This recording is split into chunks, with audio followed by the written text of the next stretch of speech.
FM. We do this audio visual, so you can join us on YouTube. On YouTube, it's at 903 FM. That is 90.3 FM on YouTube. That's basically where you can join us virtually to be part of the conversation this evening. And while you're virtually joining us anywhere in the world that you are, you can begin to actually disclose your own perception or your contribution or your commentaries on the conversation as it's ongoing. I want us to take a look at something very important and critical while we're looking at topical issues that trended in the course of the day. Now, I think about 7 days ago, delegates of the National Constitutional Summit convened by the eminent patriots of Nigeria, a leading assembly of elder statesmen, intellectuals and civic leaders, have called on the Independent National Electoral Commission to organize elections for a constituent assembly tasked with drafting a new people-driven democratic constitution. The group also rejected the 1999 constitution as amended, stating that it lacked legitimacy, having been imposed by the military regime. Now, reading the summit communique on Friday, the chairman, former Commonwealth Secretary General Emeka Anyukwu, said the delegates proposed the establishment of state police and the adoption of true federalism as key steps towards resolving Nigeria's pressing national issues. He revealed that the delegates firmly believe Nigeria required a complete restructuring and a thorough revision of its current constitutional framework and system of governance. Now, according to Emeka Anyukwu, he explained that the Constituent Assembly will be responsible for actualizing a People's Democratic Constitution. He noted that the draft constitution would be subjected to a referendum before it would be assented to by the president to midwife a People's Democratic Constitution. Also, Emeka Anyukwu agreed on the need to restructure the current 6 geopolitical zones to promote the establishment of a genuinely federal system of government, calling for an immediate constitutional framework that will return Nigeria to a truly federal system of government where the federated units will enjoy their autonomy as obtained in the First Republic and other genuine democracies of the world. So again, we know that the president has actually put up a constitutional review committee where different people from different zones, different committees from the 6 regional blocks were put together where they would deliberate on certain inconsistencies in the 1999 constitution, and obviously they will submit it. And if you recall, there have been different talks as to what the committee of all of these blocks decided about the constitutional review. A couple of people believe that the 1999 constitution is the bane of Nigeria's democracy, meaning that it is one of the impeding factors to us democratically growing in this part of the world. They also believe that the 1999 constitution is not a people-oriented constitution. It's a constitution that gives immunity to the elites and doesn't cover or provide democratic values to the poor. They also believe that a lot of inconsistencies are in that 1999 constitution, that when it was first of all put together, Nigerians were not carried along, and that constitution in so many occasions has been misinterpreted. They also believe that the 1999 constitution does not hold true federal character as stipulated, and that presidential administrations from 1999 in somewhat the democratic processes have declined, especially from 2015, where true democratic and federal values were not implemented, where tribalism and nepotism were the order of the day. You choose give appointments based on certain regions, the region of your choice, especially if that is your region as a president. And since then, they feel that the 1999 constitution has been on a further decline because of how the executive powers have interpreted or misinterpreted some of the rules and regulations within the constitution. We'll be speaking on that, all right, in the course of the program today. Also, going to what transpired in Lagos State as well. Some protesters came out to complain. They're saying they're not happy that candidates are imposed, that normally when it comes to a democratic setting, the people are carried along. They complain that it is only during campaigns that they're remembered. After the campaigns, their thoughts and inputs do not count. Impositions are made. Certain persons, they did not actually vote for, or persons that they don't even know about were given certain positions. A couple of Nigerians believe that they already know the reason why that is. We're looking into that in the course of the conversation as well. Meanwhile, you remember this particular individual who worked for late former President Muhammadu Buhari, Bashir Ahmed. Bashir Ahmed complained that farmers diverted billions of naira under the Anchor Borrowers Program. If you recall vividly, when former President Muhammadu Buhari came into power, he closed the borders. He complained that Nigeria was so heavily reliant on imported items that we could locally produce. He closed the borders, he said, for the sake of insecurity, because arms and ammunition were coming in. Also, heavy reliance on the importation of rice, which he felt had made our local farmers very lazy and they could no longer farm, all right, which has obviously left the agricultural sector moribund. It was a way to reawaken the agricultural sector, and a host of other reasons as to why he closed the border and banned some importation of certain items that were used domestically, which he said was wrong, that Nigeria could actually produce themselves. Now, to also assist the farmers, to encourage farmers, because he knew that there will be a paucity of certain items that were relied upon, he actually brought out a scheme which was the Anchor Borrowers Program. And Bashir Ahmed is saying that some of these individuals siphoned the money. All right, they didn't use the money for what it was supposed to be used for. He made this revelation, all right, to a challenge by a social media user identified as Yakubu Wudil on X, who queried the decision of the current government to offer import waivers as part of measures to crash food prices. Okay, now Ahmed recalled how many farmers obtained loans under the Anchor Borrowers Program and diverted the funds. He added that some who used the funds for farming hoarded their produce, waiting for prices to spike so they could make exaggerated profits at the expense of the masses, thus defeating the government's intention of the program. Which brings us to bear right now. President Bola Ahmed Tinubu's Renewed Hope initiatives. There are talks that the persons in charge of these Renewed Hope initiatives are not utilizing it for the people but for themselves, and that is why a couple of Nigerians are not feeling the effect of his policies as he has started. That's basically what a couple of persons are referring to when Bashir Ahmed made this statement. On the political front, however, the Social Democratic Party has expelled, what's his name, El-Rufai for 30 years. They said he should no longer have anything to do with the party. For them, they expelled him. They said that in no capacity should he represent the party for 30 years. This was contained in a statement issued in Abuja. Now, according to INEC, who El-Rufai never formally registered with the party at his ward level as required by the SDP constitution, but went ahead to falsely announce on social media that he had joined the party. The party accused El-Rufai of gross indiscipline, misinformation, inducement and manipulation actions, that it had fueled internal divisions and threatened the SDP's unity and ideological integrity. The big question is, where does this place El-Rufai? Would he officially now join the ADC? Also, others feel that this is the work of the APC by ensuring that El-Rufai is the one that suffers the brunt of him initially leaving the APC in the first instance, possibly to humiliate him, render him partnerless by whatever form, or he was the one who caused whatever it is that's happening to him. The other question is, now that it seems that the SDP is no longer in a respecter of El-Rufai, and that the ADC currently is as it is, what then is his next spot? Is his next spot to campaign, or he just wants Bola Tinubu to be out of that seat because he believes that he helped him get to that position or win elections in 2023? We'll be looking into that in the course of the conversation. Meanwhile, a close associate of Obazi actually called out Kenneth Okonkwo. He said that Kenneth Okonkwo was actually elevated in the political space by Peter Obi. He believes that if not for Peter Obi, Kenneth Okonkwo would not be relevant, and Kenneth Okonkwo came out to brutally call him out by saying, "You have no right to make that statement." All right, we made Peter Obi, or there was a symbiotic relationship that you don't know the power of celebrities, so you cannot say that it is Peter Obi that actually made him popular. Let's take a listen to Kenneth Okonkwo. Now look at one Obazi that I used to respect. Look at what he wrote. Hey, Kenneth, I wish him well. Peter Obi, he got his popularity in movie. He got political relevance from Peter Obi. Baldadash, let him go and practice his mischievous diplomacy to men of greater gullibility. Let me tell you about that statement.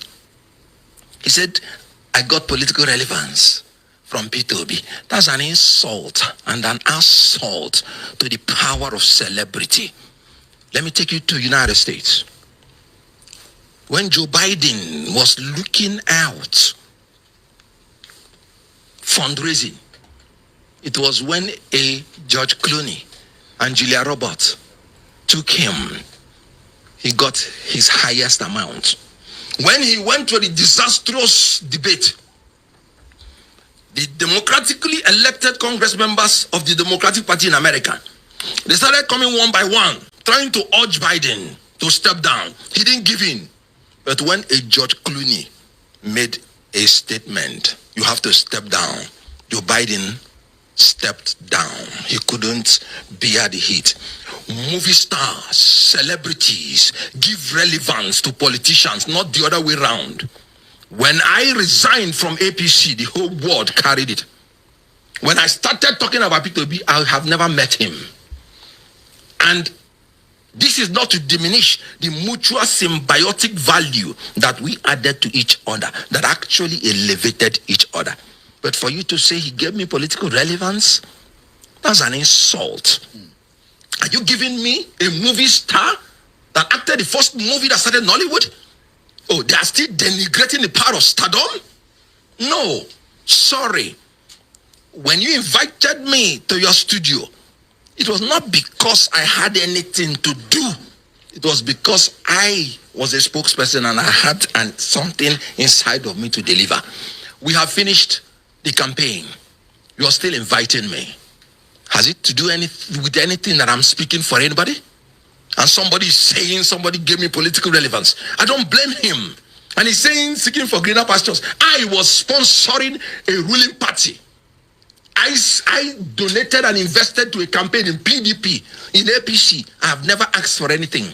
Isn't it an insult for you to say that area father, because he's supporting a Peter Obi, and then it is Peter Obi that is giving him political relevance? Is that not an insult to the celebrity power of area father?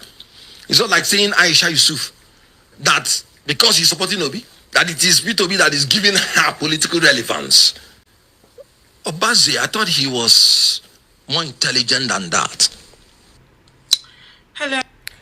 All right, so that was Kenneth Okonkwo speaking there, and that is not the only thing that he did. Kenneth Okonkwo has been lambasting lately in a very recent interview as well. According to Kenneth Okonkwo, he very much believes that the 2023 elections was manipulated by the Independent National Electoral Commission, and he believes that Peter Obi won the 2023 general elections, also promising that the way things were handled in 2023 will not be handled in 2027.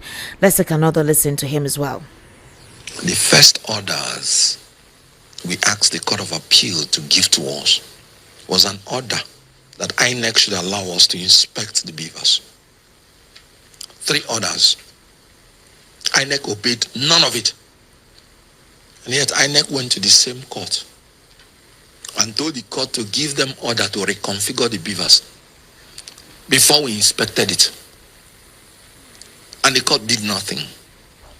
And then when we proceeded in the hearing of the case, the court now said we had 21 days to produce every evidence which INEC refused to give us.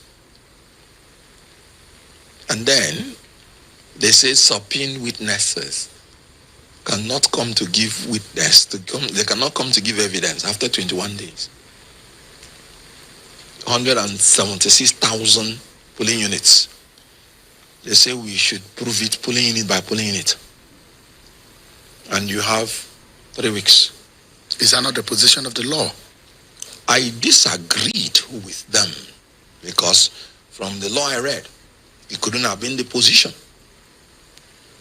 Because you are dealing with an adversary who you say did something wrong. The adversary has interest in hiding information from you.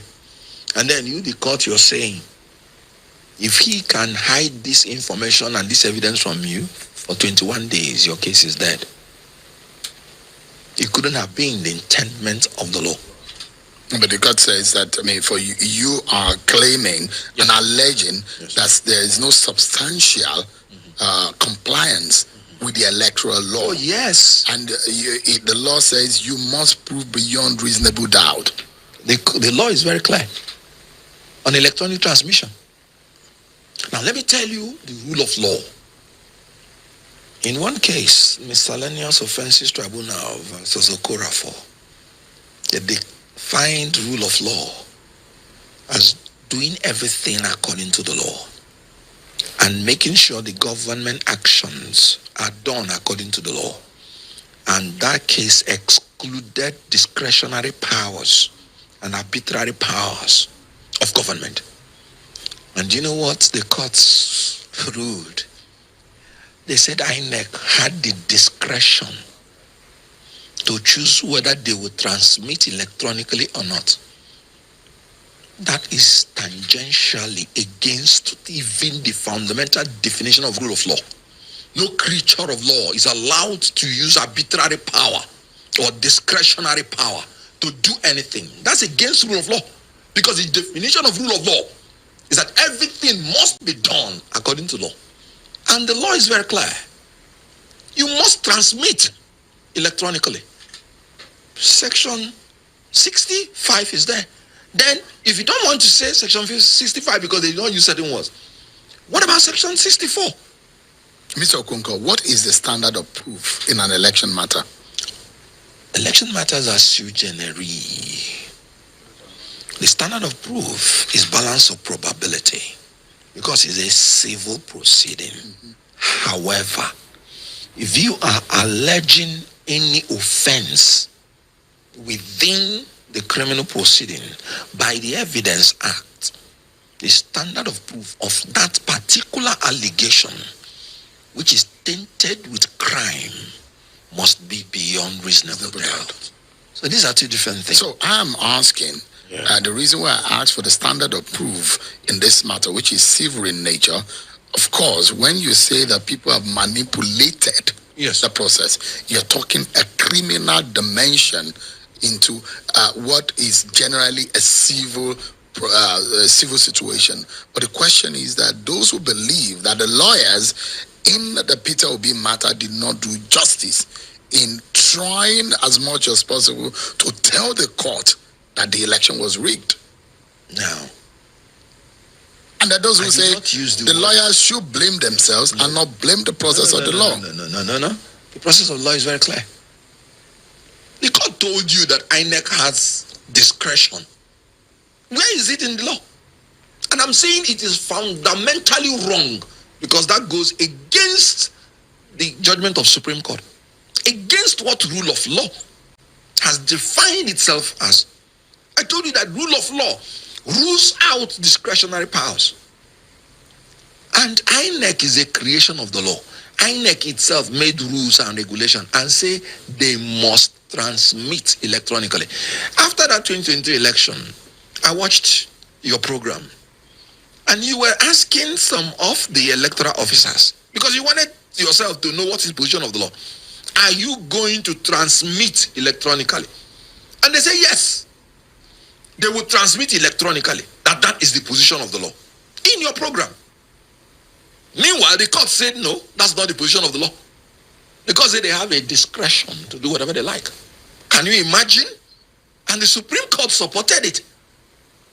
I disagree with that, and I will continue to disagree with that perpetually, because it's a destruction of rule of law. INEC is a creation of the law, and INEC must do all its work according to the law. A creation of law is telling you what the law is, and you, the court, is saying no, that's not the law. Is that not ridiculous? Those who believe that the elections are over, the winner has been declared, the losers have been declared. Is it possible that Kenneth Okonkwo move on from this? Why not? Have you moved on? All right. I will introduce my guest analyst today. You know how Monday and Thursdays are, and that's the person of Barrister Darlington Agumo. Barrister Darlington, how are you? Yes, I'm fine. You. Welcome to the Evening Rush. My pleasure. All right, let's look at issues one from one point to another. So I'm going to start off with a situation in, for example, concerning the constitution review and the importance of restructuring. In 2023, that was the backbone of Atiku's campaign. He talked about restructuring, and a couple of people actually bought into the idea. I know of one of my analysts in the studio, or rather not just in the studio, who joins me most of the time, and that's Barrister Fred Nzako, who actually was a major supporter for Atiku in 2023 because of the restructuring initiative that Atiku talked about. And the Constitution Review is meant to look into that. They feel that the 1999 Constitution is not people-oriented, doesn't represent the interests of the people, and there's a decline in federal character and federal representation like it ought to actually be, especially since 2015. Briefly, what do you think about that? Esther, we are becoming a country of constitutional amendments. Okay. On a more serious note, go and check from Obasanjo till now how many times. Remember that this Senate Deputy President, the Ekweremadu, who is serving jail time in UK now, he was leading it that time. Abi? He was leading the constitutional amendment when he was there in that house. After all those things, Esther, where are we? The laws are there. It's obedient to the law that is the problem, Esther. I mean, I was looking at, I was listening to what Kenneth was saying, and that's a fact. We said it after that election. Because they were telling us that Peter Obi lawyer, they don't know what they are doing. You know? Meanwhile, the court was working with APC. How can you tell a man, go and collect evidence from INEC, and INEC made it impossible? Instead of you, the court, to sanction INEC, you are still blaming that man. Are you not working with INEC then? The court was supposed to reprimand INEC that, look, if you continue to do this thing, you are going to see the other side of this court. That is what the court does. That is what the court is supposed to do. But they look the other side. With all the complaint of Peter Obi's lawyer, that look, the evidence we need, these people have refused to release it to us. So the court just kept quiet. No sanction, no reprimand. And now they are telling me that an institution created by law has a discretionary power to do whatever they like. You know, when things happen like this, you begin to ask yourself, are we a lawless society? Because if a court at that height can give such order that INEC has, is that not why this INEC is acting with impunity? Now look at it. Today now, the same INEC is being told to parade those who committed the electoral offense, and they have ignored the same court. Of course, you gave INEC the impunity he is acting on. It was the court that gave INEC the impunity they are acting on. So why are you complaining? When the Electoral Act said you use the IRF portal, the court said so, and then the same court now says it is within the discretion of INEC. When we said that election was rigged, these are the evidence. You cannot dispute it. They were actually acting in cahoots with APC. Nobody can be deceived because it was very obvious, very clear.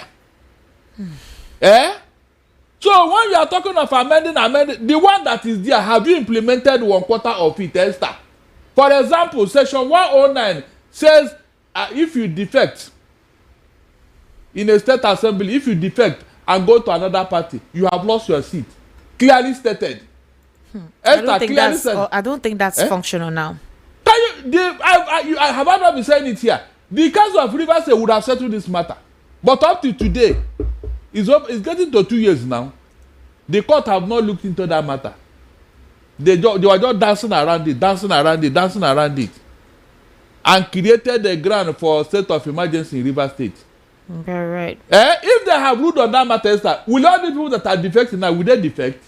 Membership in another legislative house. A member of a House of Assembly automatically vacates their seat if they become a member of another legislative house, such as a Senate or House of Representatives. That's what it said. That's section 109 of the Constitutions, and it outlines the circumstances under which a member of a state House of Assembly vacates their seat. Specifically, it addresses situations like becoming a member of another legislative house, accepting certain political offices, or being absent from sittings without just cause. And it also covers situations where a member joins another another political party after being elected on the platform of a different party. So why the constitutional brigandage? You are asking me that question. Can you see? Because when some of us talk, they think that we are just making noise. These are things that are destroying Nigeria as I talk to you now, that everything has become lawless. These are laws that you ought to implement to check all this rascality. But since nobody is looking at it, is that not why everybody is behaving anyhow? A party will spend all their money, resources to sponsor you to win an election. Immediately you got into the seat or into power, you now carry all those political capital and go and hand it over to a party that did not contribute anything to your election. And nobody will query you. Esther, what kind of infamy is that? Look at it. All the people that are APC are benefiting from today, they did not contribute to the election. But look at how they are celebrating it. APC is getting all of them. Tinubu is doing well. They did not contribute one quarter to their election. Now they are harvesting all of them, using money to induce them to come in and all that. The people that created that constitutional provision, are they stupid? They know why they did it, to check all this rascality. But until today, the court, so the politicians, all of them, they have neglected it. So what other amendment are you going to make there, Esther? No, tell me, what other amendment are you going to make there? You don't think an amendment is needed? What is it? They will not obey. That's what I'm telling you. We have so many laws that if you implement them, oh my God, people will behave themselves overnight. People will behave themselves without any argument. So you're saying that most of the things being done right now are unconstitutional? Illegal, clearly illegal. Against the rule of law, against due process, illegal. Somebody will wake up and will announce one institution and give it to one man's name. Somebody will wake up and impose state of emergency somewhere. Esther, what kind of country is that? So the provisions of section 305, nobody have looked at it. Go and show me where the president is giving power to do such a thing. Up to today, everybody just kept quiet. And Tinubu is acting like a loose cannon. The man that fought for democracy is now destroying democracy. Big time. And when you are talking, they say you don't like Tinubu. How can I like somebody who is destroying what we cherish so much? How can I? Esther, how can I? You know, this one patriotic citizens, I don't even want to listen to them because they don't know what they are doing. Very ignorant fellows.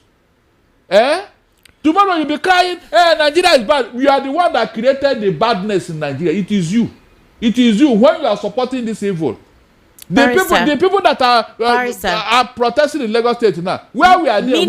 Meaning of state of emergency, generally it has been defined by the Chamber's 20th Century Dictionary as the suspension of normal law and order procedures and the introduction of strict control of the population that usually involves the military so that a crisis, revolution and all can be contained. Exactly. But the 1999 Constitution does not expressly state the meaning of a state of emergency. Its meaning can, however, be gleaned from a combined reading of some sections of the Constitution, particularly section 45 subsection 3, which provides thus in the section: a period of emergency means any period during which there is a force of a proclamation of a state of emergency declared by the president in exercise of the powers conferred on him under section 305 of the Constitution.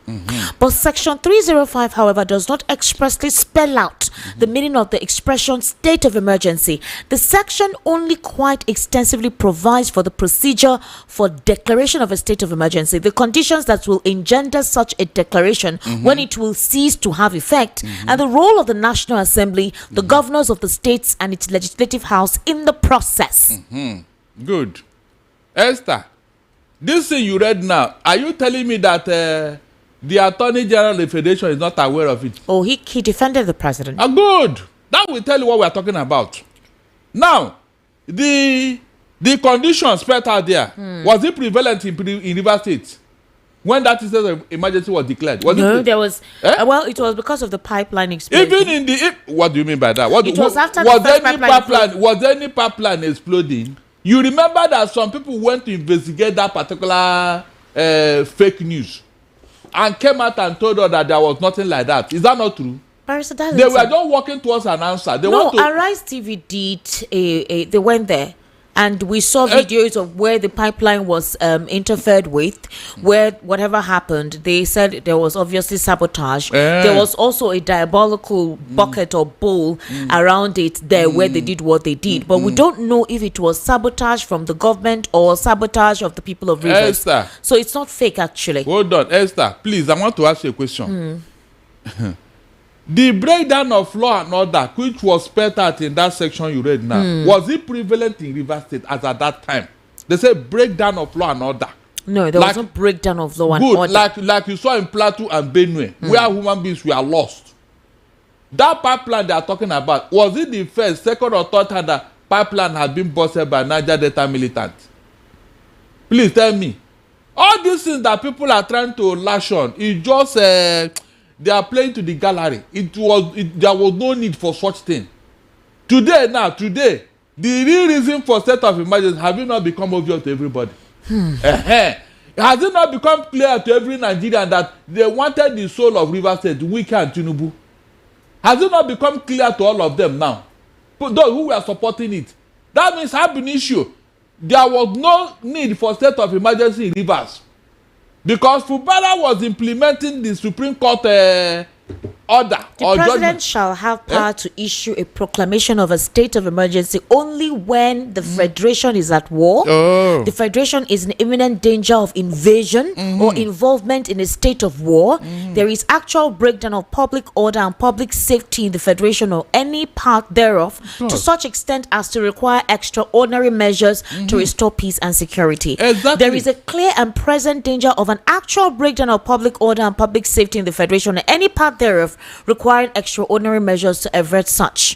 And if there is an occurrence or imminent danger or the occurrence of any disaster or natural calamity affecting the community or a section of the community in the federation. So is the pipeline explosion not a disaster or a calamity that could affect the state of Rivers, and that's why the president called for a state of emergency? And then after that state of emergency was declared, why did the pipeline explosion stop? That would not tell you that somebody was working towards an answer. I asked you that time, are you sure that these people they were not the one that did that thing? By the way, in all you read there, did you hear pipeline? No, tell me, did you hear that where there is an explosion from pipeline that person can declare state of... You have started again. You have started, though. Are you not the one that read it?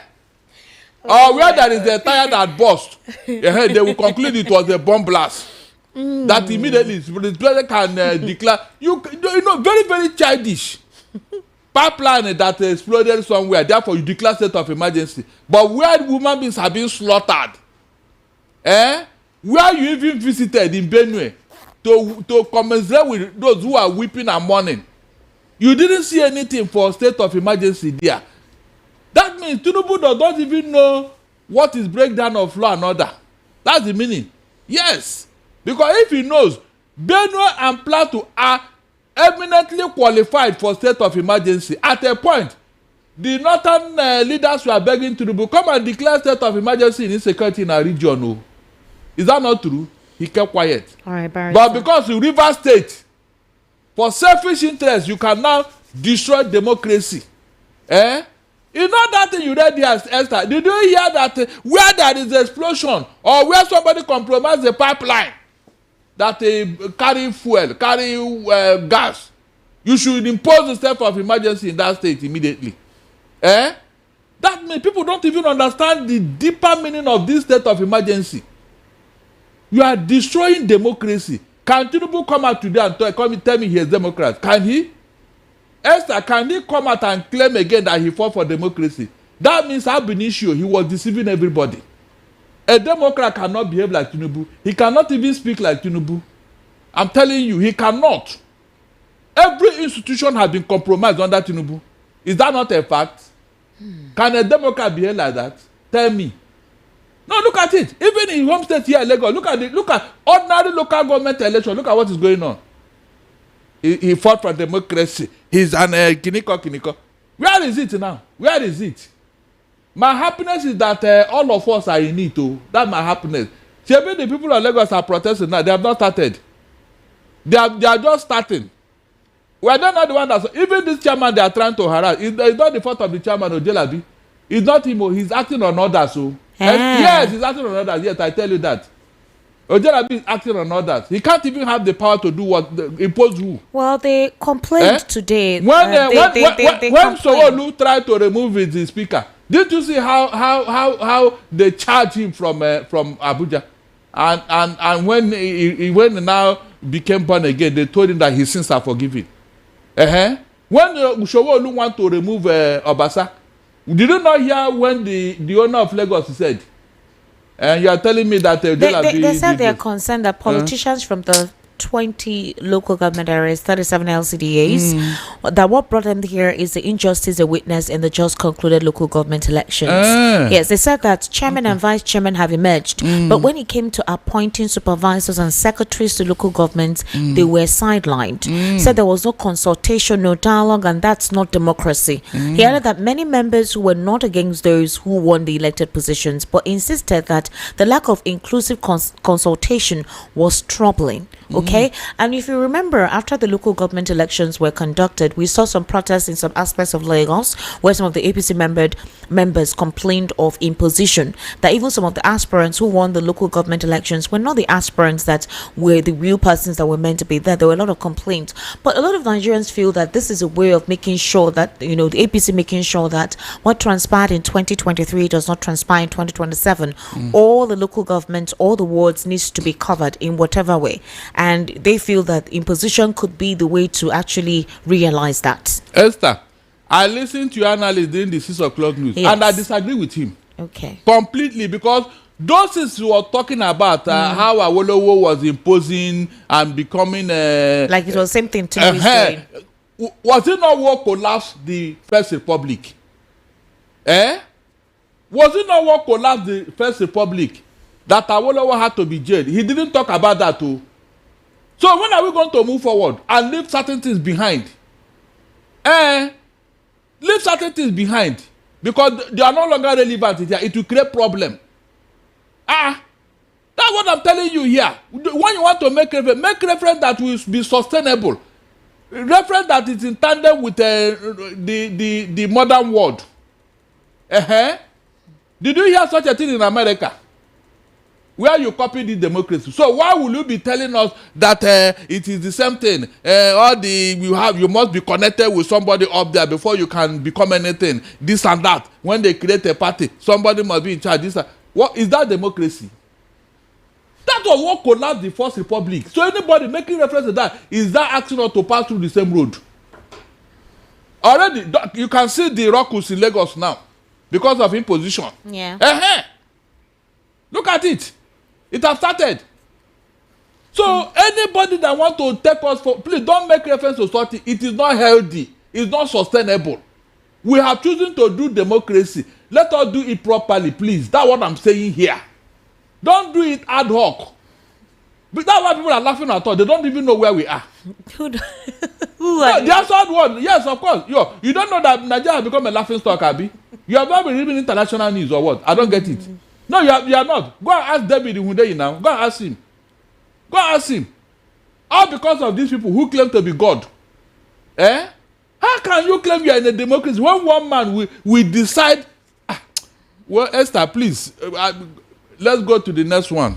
All right, the Federal High Court sitting in Abuja has rejected the attempt by INEC to set aside the judgment directing and compelling INEC to investigate and prosecute perpetrators and sponsors of electoral violence and other electoral offences committed during the last general elections in 2023. And this was disclosed on Sunday by Serap Deputy Director Kolawole Oluwadari.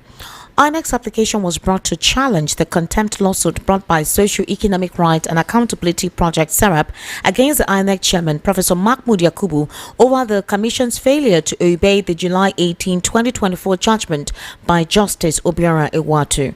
Now, on the 17th of December 2024, INEC filed a preliminary objection seeking to set aside Justice Ewatu's judgment on the grounds of alleged misrepresentation, non-disclosure, and concealment of material facts. INEC also sought to release the SERAP lawsuit against INEC so that it can be heard and determined on the merits. But Justice Egwatu, in his ruling on the 23rd of July 2025, rejected INEC's argument and dismissed the preliminary objection. Egwatu had held that the judgment delivered by this court on the 18th of July 2024 is a final judgment. It's a judgment on the merits and not a default judgment as contended by INEC. Accordingly, I resolve the issues in favor of SERAP and against INEC. Now, here is something, Barrister Darlington. I think for almost 3 different occasions, INEC chairman had been asked to present the electoral offenders, and he has been quiet. The last time I think SERAP actually did this, and the court asked INEC that he actually risked contempt of court by not obeying the court judgment of presenting those who were involved in electoral malpractices. If you had monitored the off-season elections, we saw policemen, INEC officials, they were all involved in electoral malpractices, and up till now we've not seen any form of prosecution or any judicial proceedings against these individuals. And there has been several allegations against INEC as an institution of corroborating in the injustice and ill manner in which they have, possibly mutilated independence when it comes to conducting elections, and INEC being an institution that is meant to supposedly resolve inter-party issues by properly interpreting the CTC, like what is going on with the Labour Party and even the ADC. Dumebi Kachuku had actually complained that INEC had dilly-dallied for a long time concerning Ralph Umosu as the chairman of the party after his expiration. Again, there were talks about INEC's involvement, INEC being the one to delay justice, INEC not speaking on time. How do you interpret this? It is arrogance and impunity. You're not going to question the report because Mr. Delefanimo questioned it and said that there's a difference between a criminal matter and a civil matter. Quite, I agree. Now, let us look at the offenses of INEC here. Okay. Under the Electoral Act, yes, INEC has a responsibility to caution those working in that institution because they are under INEC. And that was why the court was specific. But then, the word of the court used there is what I don't understand. He said INEC should parade. INEC should parade the electoral offenders. Yes. What right does he have to do that? That is what I don't understand. Because what right does who have to do that? The INEC chairman. Okay, it's not his responsibility. It cannot be because that parade, it is the police that parade the suspect. Okay. It is the police that parade the suspect. In any situation, any ground. INEC chairman cannot parade the suspect, whether they are within or without. So I don't know what the court was trying to achieve. If INEC have told if the court have told the police or the IG, the IG should liaise with INEC chairman to arrest the electoral offender. Then the IG can now tell INEC chairman, look, those people that the court are asking for, we need them. Present them here. Which even outside INEC, even another civil matter. When you are looking for somebody, there must be somebody who will present that person. Like if you take somebody on bail now, and the person jump bail, the police will tell you, go and bring this man you took on bail. If not, you are going to take his place in this court proceeding. They will tell you that.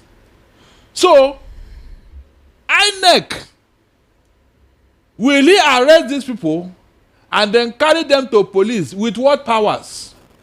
When the police are there, tell me, when the police are there, you see, there are certain decisions the courts are making today that even confuse some of us. We don't know where they are coming from.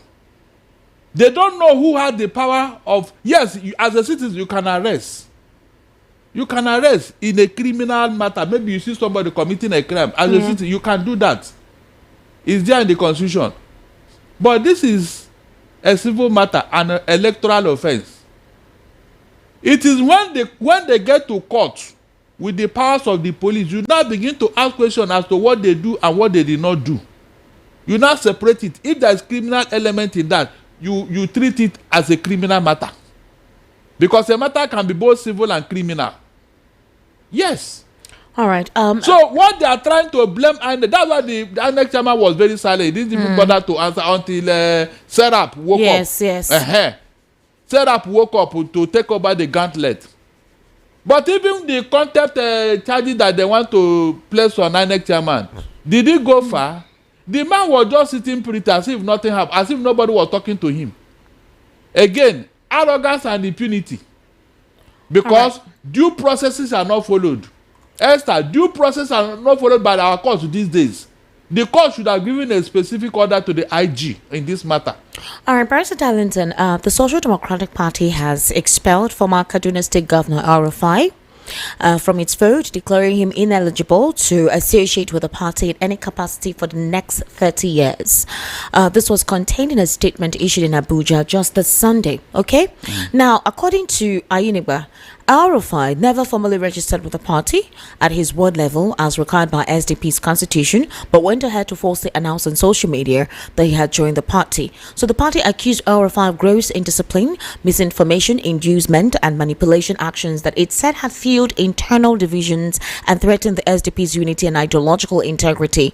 They further claimed that El-Rufai had publicly aligned himself with the African Democratic Congress while simultaneously attempting to drag the SDP into an unapproved political coalition undermining party principles. Okay, now Bayo Onanuga has taken a swift response to what the SDP did. So basically, you know him, he's the president's special advisor on information and strategy, and he wrote, internally displaced again to mock El-Rufai.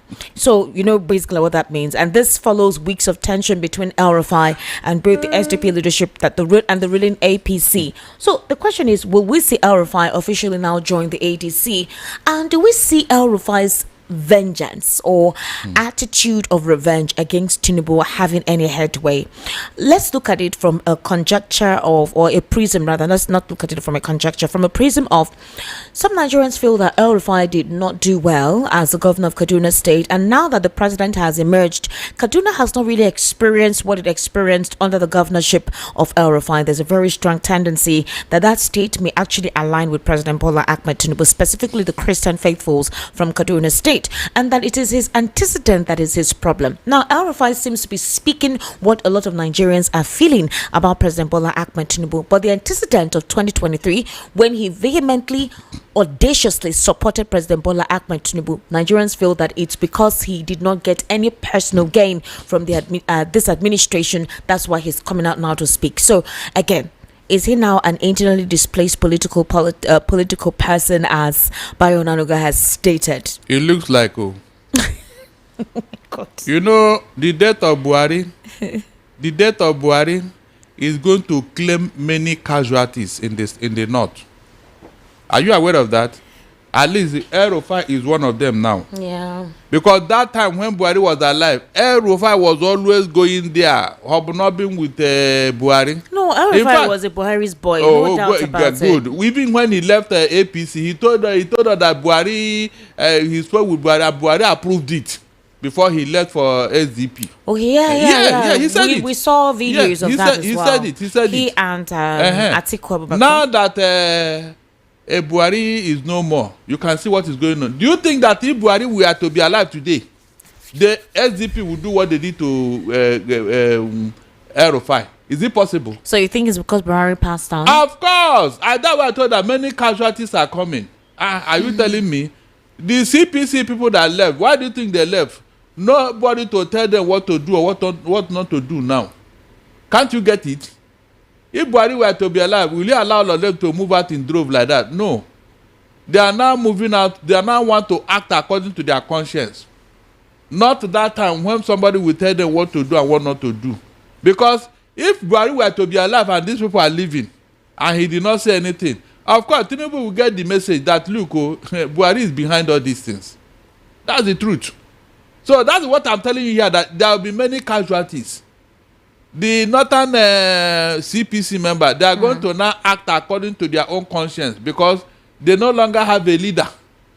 Nobody to guide them. Unfortunately, El-Rufai has a lot of baggages. I said it before. I said, look, God will use all the people in the Bible. All of them were bad men. None of them have good character. But God, I said it. That if they are going to come together and do something about where we are now, I agree. But unfortunately, El-Rufai came to SDP with nothing. They thought he was bringing money. That was why they even allowed him the first time. Oh, you didn't know?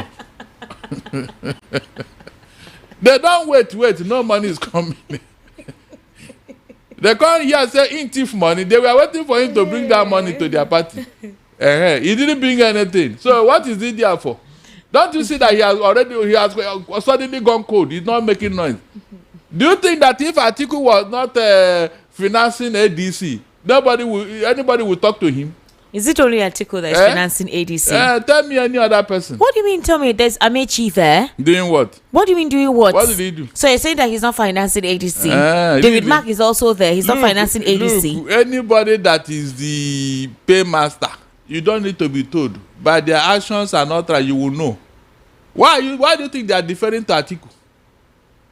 Okay, is any of them richer than Atiku? Mention in that ADC now. Mention that one person that is richer than Atiku. So how can he be there and the smaller fries will not be? Or don't you know that he who pays the papa dictate the tune? Is that not the normal cliché they normally? So what are you telling me? Then in Labour Party, why do you think Obi is having problem? He didn't bring money.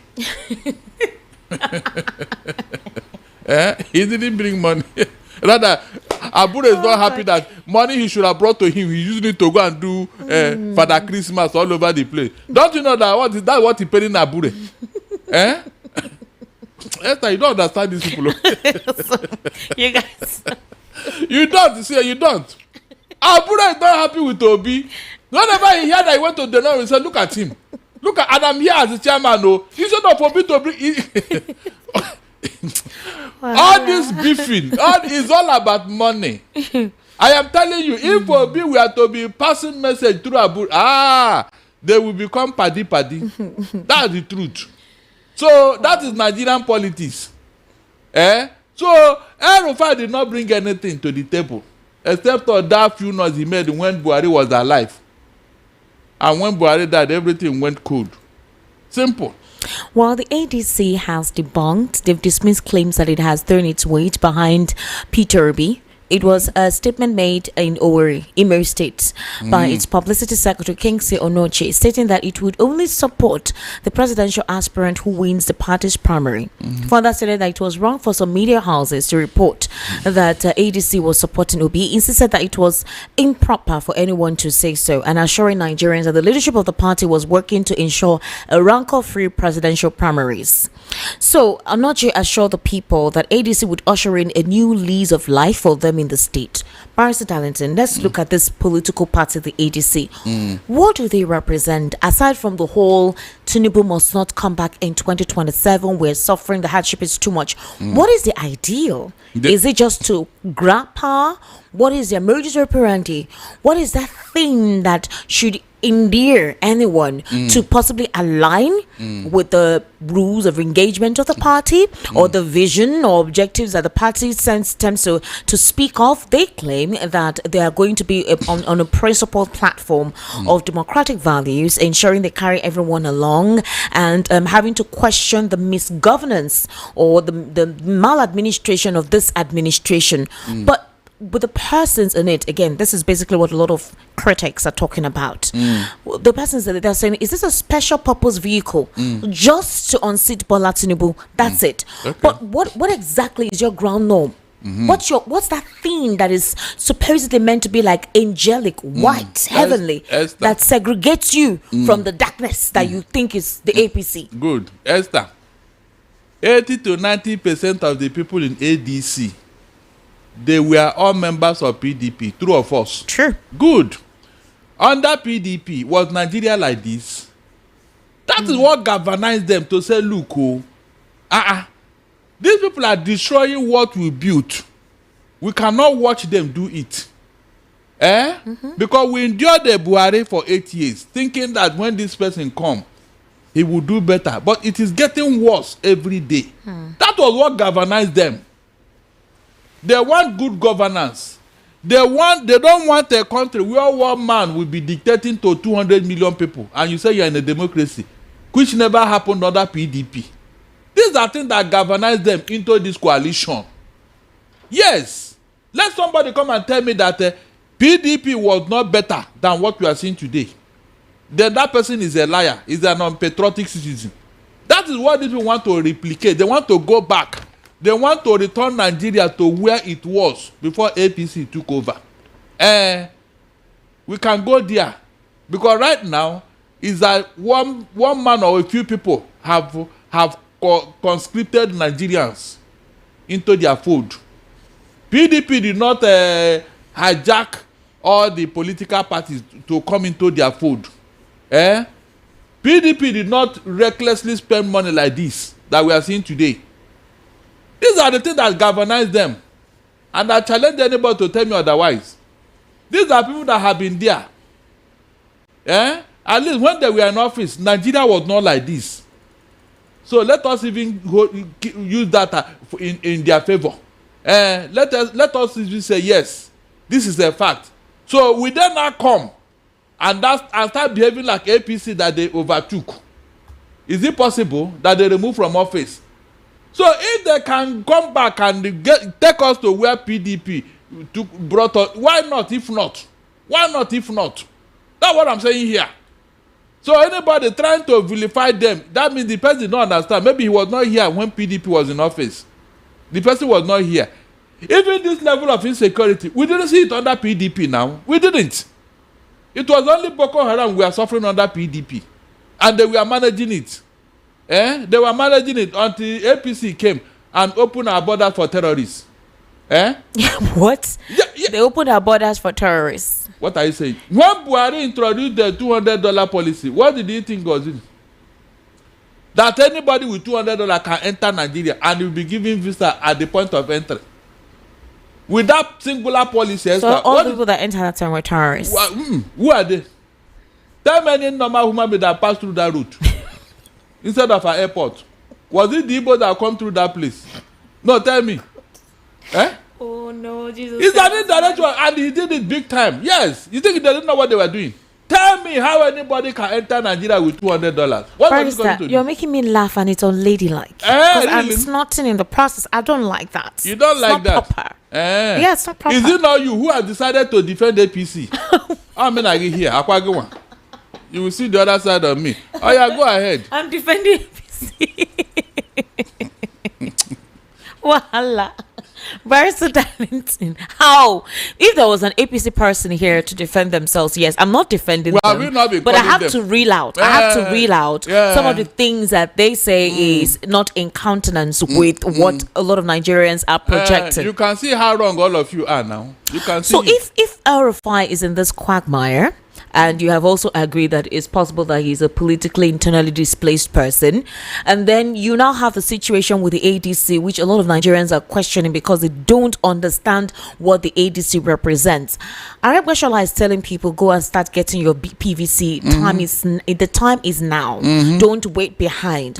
But again, is that enough to endear people to them? If you still have the discordant tunes of Peter Obi or nothing, or Atiku is a preferential person and all of that, but they have agreed to have a primary and anyone who emerges should go with it. I don't know. Peter Obi is still very quiet. He's still playing the role of opposition. You know, he called out the president today. He says, the president, you accused me, all right, now you're overfeeding Nigerians with wrong statistics, and that governance has to do with just being competent and not being false and you know, manipulative, deliberately manipulative. So he's been playing that role, not with the ADC cap and not with the Labour Party cap, just as an individual. And as you know, INEC doesn't, there's no room for individual candidacy when it comes to that. So if at the end of the day, the ADC doesn't pan out or he doesn't work out as he has been doing his thing on his own, is it possible that Dati Baba Ahmed, who went to try and say how they could reconcile things in Labour Party, could be the platform he wants to run with? Because we've not heard of any other political party aside of the ADA, which is still in process. I don't think Obi will go back to Labour Party. So what Dati went to do is not in the behest of Peter Obi?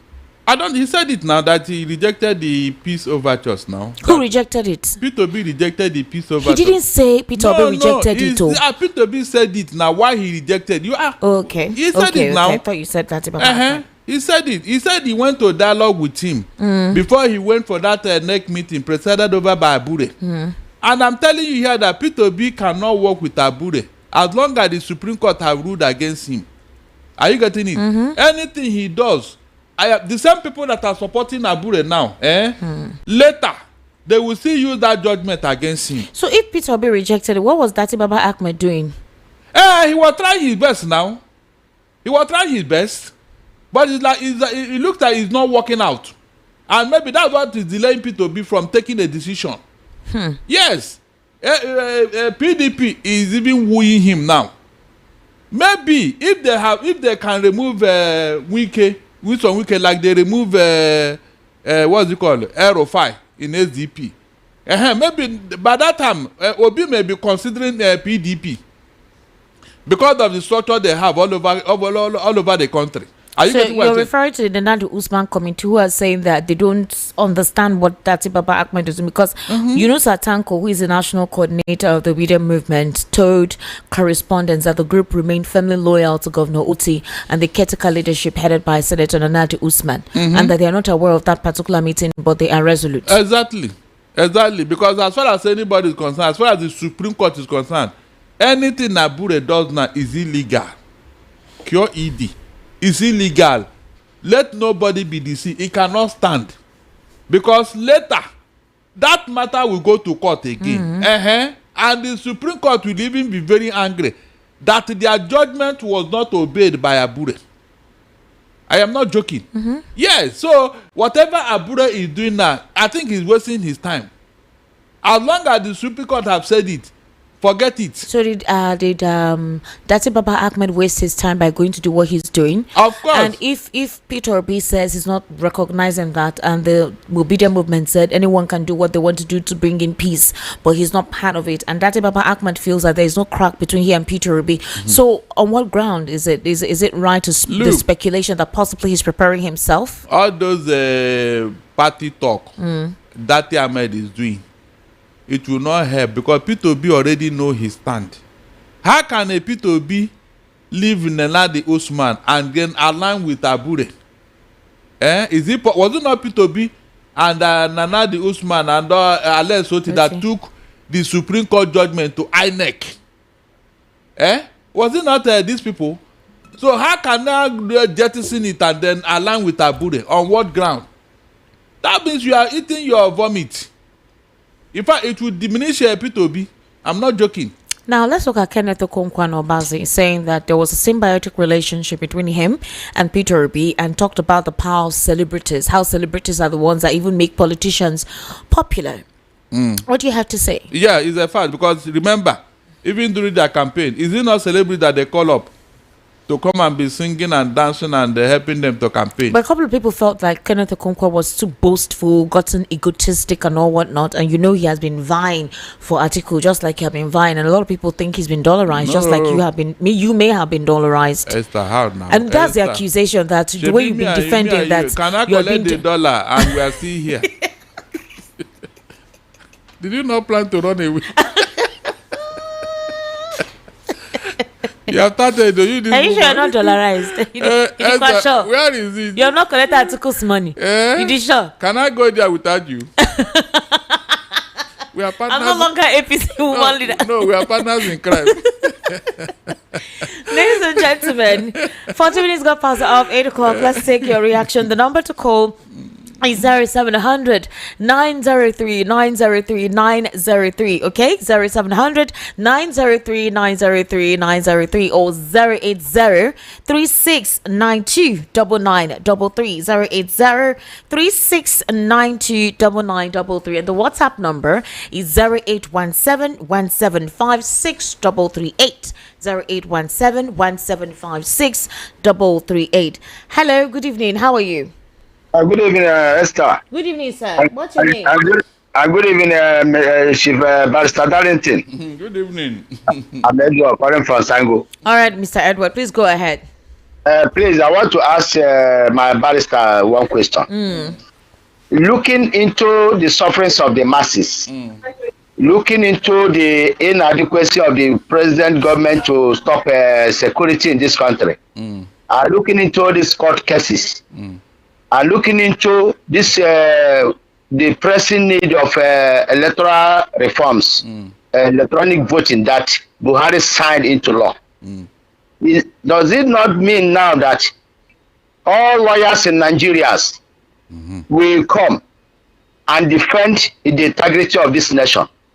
Because under one umbrella, if they want the masses to contribute gradually towards this process, I believe this matter must be a done deal. Because we have seen many court cases in Nigeria that went upside down. And this is our country. How long can we hold our hands for all this iniquity to continue? Everybody knows the inadequacy of this present government to stop security. That is the number one in the list of their agenda. And they failed to do it. And first in 2027, let them unite and rescue Nigeria. Nigeria has been suffering. So let them gang up under one umbrella and fight this cause so that before we go to voting, this issue we have in Lagos, that area boys pursue people, God will declare it that such will not happen again, because if care are not taken, they will still use that kind of practice to disturb people that want to vote. Please let them do something. Okay. Thank you. Esther. Yeah. The free and fair election is in the hands of the people. Okay. Anywhere in the world, the power belongs to the people. What is happening in Nigeria is not new. Even in the Western world, their leaders were behaving like this until the people carried out a revolution against them. Is that not true? So it is not new. It is not left for you, because we are playing our part by telling you what is, where to go, the direction to follow, telling you what is on ground, which you don't know. If you don't want to use those information, how is that my fault? You can see we have been taking a risk bringing this into you, but you don't use it during the election. You sell your right, you sell your conscience, and later you start crying. Did APC not promise to do all these things? Hello. Did they not promise you? Hello, good evening. How are you? Ask them why they have not done it. Good evening. Good evening, my brother. Ben from Iba. How are you, Ben? Ben from Iba. Yes, Ben. Welcome. Thank you, my sister. Esther, if there's done this thing, if they did not done this thing now to Southeast, to Peter Obi, Peter Obi's village, Aguata, the ADC do not zone it. Peter Obi should leave that party, that ADC. And go where? Immediately. And go where? Atiku. And go where? Atiku structure this ADC for himself. He has set the 36 state chairmen. He has settled them. All of them are for him. Even in Abuja, everywhere he has settled them. So and the Atiku will not allow direct primaries. He will not allow it. He have planned how everything will go. What they are waiting for now is to register and the party, let his name enter. ADC is like a pig, they dig for people to come and fall inside. What Tunedi Kachukwu is saying about ADC is truth. They want people to fall inside that trap, so it will be very, very late. By the time they will do their primary, they say anybody that wins, the rest will support. It is a lie. All this coalition is all about P2B. Without P2B, there's no coalition. Okay. If PDP can suspend the wicked, send him away, and they adopt P2B and making consensus candidate. Even Sheikh Makinde, Bode George, and Faraki, all of them will sign. Forget about wicked. If P2B use PDP, he will win this election very well. Even Labour Party said P2B will win. Nigeria have rejected Tinubu. I'm telling you the truth. They will be disgraced come 2020. Nigeria have rejected them. The whole lot have rejected Tinubu. I don't know where Tinubu, where their confidence is coming from. I don't know the type of rigging they want to rig. The only thing we will fight for is that they don't know right results. If you allow them to write right results, they will write it from the CVM where they are carrying the INEC materials, the polling unit. They will write it there. So we don't want results. What we want is electronic transfer of results. That is what we want. Let us fight for electoral reform. And APC have lost, Tinubu have lost. I'm telling you, Nigerians are against them. Offer is too much, and he has nothing to offer. He doesn't have capacity as a president. People are using him to siphon this country, and those people are very wicked. They are still using him, telling him that everything is working well. They are telling him that, look at what this man, Fayoshe, was talking rubbish. Talking rubbish like somebody's brain. You say he's talking rubbish. She was giving his own opinion. Fayoshe is talking rubbish. Fire said I was crying that they are killing me, that we were sympathizing with him. Fire said I write on his polo, carry pillow. EFCC, I'm here. The man, his friend is normal. I said that. Don't insult anybody because he has a right to his opinion and permutation. Sorry for my language, I beg. Sorry for my language. Sorry, I'm not happy. How can he say that the election that Tinubu will have already won? That Tinubu will contest the Labour Party second, Peter Obi second, Atiku third, can be Atiku fourth. How can he be talking like that? It is ADC third, Atiku fourth. How can he be talking like that? It is not good now. In a democratic country, in a democratic elected country, like Nigeria, it's not good. Look at what Tinubu have just suspended the constitution, Nigeria constitution, as you people are saying there now. All he did in Rivers. Even if you can declare state of emergency, can you suspend the elected governor the same way you was elected? Can you suspend the elected governor, democratically elected governor? So even local government chairman, you don't have power to suspend it. Now the whole members, 7 House of Assembly members or House of Assembly, you suspend all of them. You suspend the whole sitting governor in this country, and everybody is looking at him. And they are pulling the governor to join APC. They are pulling the governor to sign what nobody knows what they want him to sign. The type of agreement. People's mandate. Thank you very much, Ben. Barrister Darlington, if you look at Farishe's permutation, he talked about the fact that even the South, the major oil producing states, the people that can bring money for you know, say election like this now money. The people that can bring money like this, Akwa Ibom, Rivers, Delta, even if Rivers never shall talk, but you know they kind of money will come from there for the FCT on lockdown. Then he also said that for Southwest is on lockdown. As you can see with the local government elections, they don't want what happened in 2023 to happen in Lagos or your state or Osun State. Adeleke has even said he's endorsing Tinubu for 2027. The Southeast in 2023, you know, they did not vote for Tinubu, so Tinubu won without the support of the Southeast. So you have Imo State for APC as Hope Uzodinma is there. You also have Ebonyi State, Francis Nwifuru there. So it's only PDP for Enugu and Abga for Anambra. So in a way, sort of, they are mixed whatever in the Southeast. So in other words, he just needs some certain portions of the North. And some people believe that if Tinubu is able to win 2027 elections without major support from the North, that he has demystified this whole thing about the fact that without the North, you cannot win elections. I don't think so. Okay. And the North are not stupid though. They already know. Because Akim Baba Ahmed today said that the North are adopting the Northern Consultative Forum have adopted ADC as their party to support. It's today's paper. Meaning that anybody that emerges after the primary will look at. Good. So the North. But let me ask you something, as you an advocate for Atiku. You've seen Peter Obi doing what you would call a little bit of putting himself out there, donating, doing or whatnot. Why don't we see Atiku do the same thing, and then we just hear him come a few months to elections or a year to elections and say he wants to run? Esther. Sir? Atiku is our in-law. He married somebody from Anambra, and the lady gave him 3 boys. He has spoken like a typical Igbo man. So what happened that because he's our in-law? So Ogene. Jennifer, our in-law. Also because.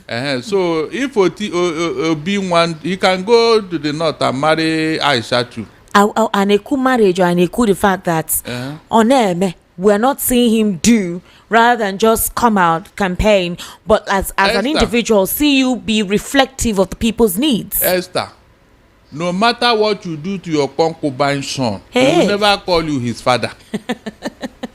When Tinubu gave them appointment, did you not hear what they told him? That this appointment, we have seen it, but it came too late. Did you not hear that? No, tell me. North doesn't joke with power. Esther, if you are a friend to the northern person, when it comes to power, that friend will divide you. All right, hello, good evening. Good evening. How are you, sir? What's your name? My name is calling from Okota. All right, go ahead, sir. Barrister Darlington, good evening. Good evening, my brother. God bless you. Yes, sir, good evening. God bless you. Good evening. Thank you.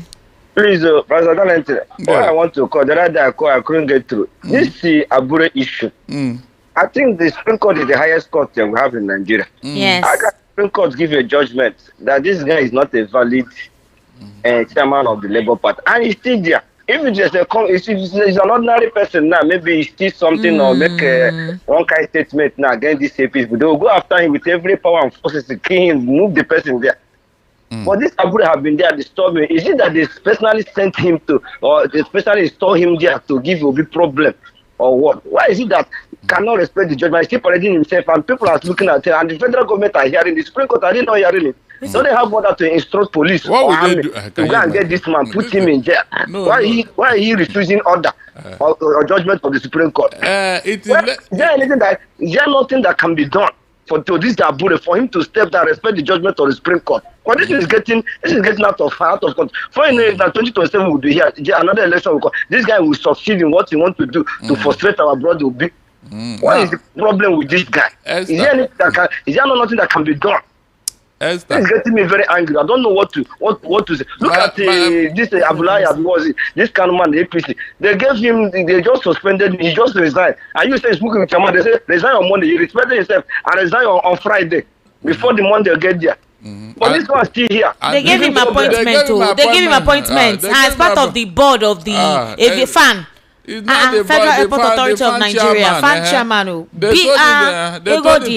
They told him to resign. They asked him not to choose one. He would prefer that APC chairman more than this appointment. No. They want to get Kano. They want to get Kano. They want to get Kano. All right, thank you for calling. Esther, sir, do you know that with what is playing out now, they have taken advantage of Peter Obi?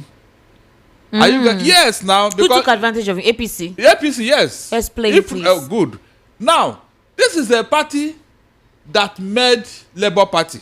I mean, this is the man that made Labour Party to be prominent. Is that not true? Before Peter Obi, Labour Party is just, I don't know, it's just Now, with Peter Obi's name, some people got victory at the electoral. Yes, now we don't even know some of them at the House of Reps. Hold on, I'm coming.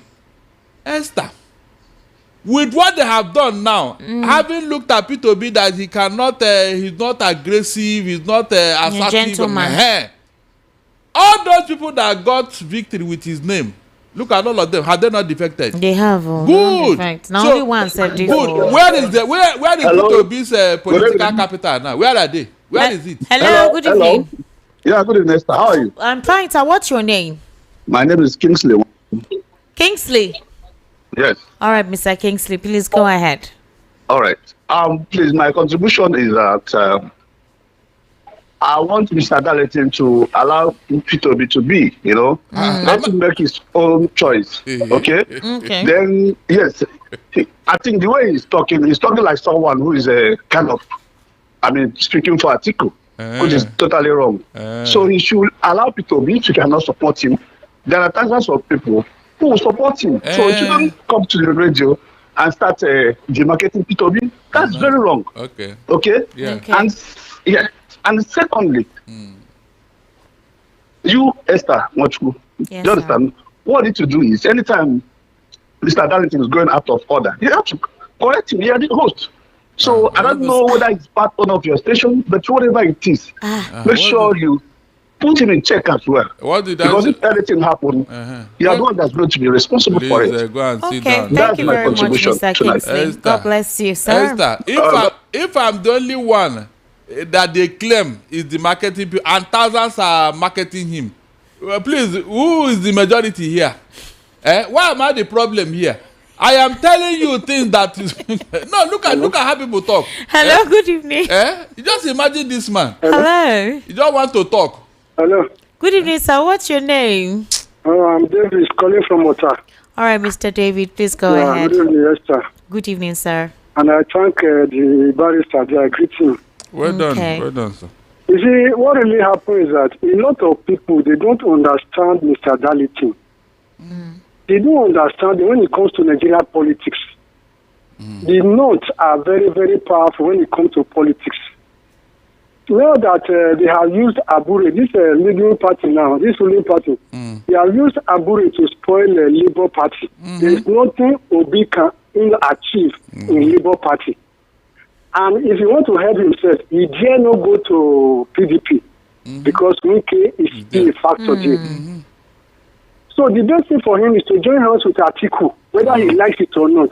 If he doesn't like it, he should leave politics. He should join hands with Atiku.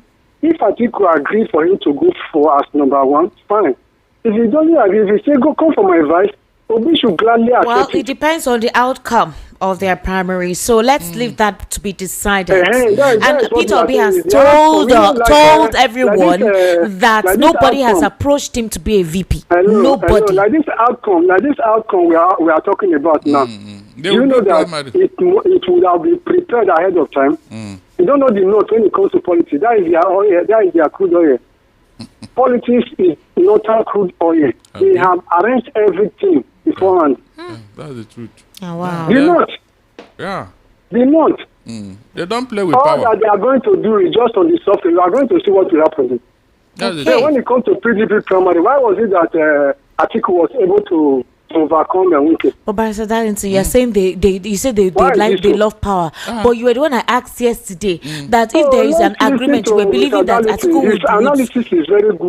would go with the agreement that by 2031 or so he will support Peter Obi. And I told you the North will relinquish power when it's their turn to be in charge. Oh, God Almighty. There's nothing like God Almighty. You just said it now. Hold on. I told you. That is why I said that with the present situation of things now, that Atiku is championing this ADC.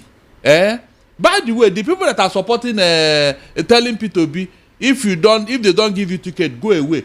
Where did they ask him to go? And he can decide not to run. He can decide to be on his own. It's not by force. On his own. You can't. There are other political parties to adopt. By must now, not be ADC. hold on, Esther, hold on. By now, he should have been in that party and be consolidating that party. How you take no say Dave they consolidate? The fact say they talk. Hold on, Esther, you have started now. Did you hear him go to any party? Did you hear him tell you that there is any agreement with Atiku? Hold on. If not, why would you be in the ADC? You are in a Labour Party. Then the so-called party you are telling me now, which I'm not aware. Which party? Which party? You told me that. Do I know whether it's another party? I said, do you know whether he's not consolidating with another one? The fact that he has not made it obvious. Everybody's being politically strategic. You can't let all your cards on the table. Really? So why does it want to waste all this time with ADC? Barrister, did you just did me? No, did you do why was he wasting all this time with ADC? If you know that how is he wasting time? Being part of the coalition does not mean you're a member. You're an authentic party member. You should have gone to that party where your obedience want you to go. What if they asked him to join? They consulted him. Hello, good evening. How are you? And then sponsor and finance it. Welcome. What's your name, please? Good evening, Esther. Good evening, Barrister. Good evening, sir. My brother. You see, all this talk of Peter Obi, nobody knows his mind. Exactly. And nobody will force him to leave or to stay. And Atiku, being heavyweight now, is the one that is going to galvanize the northern leaders or the northern vote. Exactly. Why didn't he do it in 2023? He was second. Why didn't he use his bulldozer to bulldoze himself? It is not that he has the power to fight. It is not that he has the money to fight. By the way, who has come out to say that Atiku is among these coalition members, that Atiku is sponsoring them? El-Rufai has money. Peter Obi has money. Amechi. Nobody, nobody has ever come out among them say that Atiku is the one sponsoring ABC. I get me. They should leave Peter Obi alone. He, at his own time, he will decide where he is going to. I get him. He cannot rush now. There's still time. He cannot rush everything now. Forcing him for him to make known where he belongs to. He's out of it. He's not the only political person. This one dragging here. This one dragging here. This one dragging here. And he kept quiet. It's Esther. It's not me. If you look at all the channels, they talk. Who brought the topic now? Is it did you hear what Peter Obi how he criticized Tinubu? Read today, yes now. So that is it. Okay now. When Buhari was coming, the whole people say it's Mr. Integrity. Mr. Integrity. Those people now, what are they singing now? Now, Atiku is now the heavyweight. Is now the money bag. He can do anything. He can dislodge Tinubu with money with northern connection. All this while he has been contesting. How many has he won? Why don't you use it? That is money. Why don't you use that as money and northern power? So they should leave the coalition to decide. Even Obi to decide. It's not now who will decide. All right, thank you very much. That is my own Esther. Thank you very much. 08036929933 or 0700-903-903-903. All the people that won election with Obi's influence. Hello. Why are they defecting? Hello. Yeah. Good evening. What's your name? So in other words, what are you insinuating? Eh? Why are they defecting? Good evening, sir. How are you? Is it not losing political capital there? Is it not losing it? What's your name, sir? Don't you go for Jesus Village? All right. WhatsApp, can you turn down your radio? Turn it off completely. 08036929933. That's the number. Or 0700-903-903-903. Hello, good evening. How are you? Yes, hello. Good evening. What's your name, please? Sir, your voice is very low. Barrister, can you hear him well? He's muffled. Your voice is muffled. No, Okay, are you getting me now? Go ahead. Go ahead. My barrister. I agree to. Yes, and what case in your mo? Don't worry. One day like this, you go come back for look, come shack here. Okay. Sir? See, these people that are telling people, see, I see Peter Obi going about distributing money. You know, I think it's a wrong strategy. He's still thinking that he's going to fly that ticket alone or as presidential district. With which party? He does not even know. So he should stop sharing that money like that. Because that money, he will need it for something more important. Why will he be going and be sharing money everywhere? And people who are telling him, yes, are you with me? Yes, I'm with you.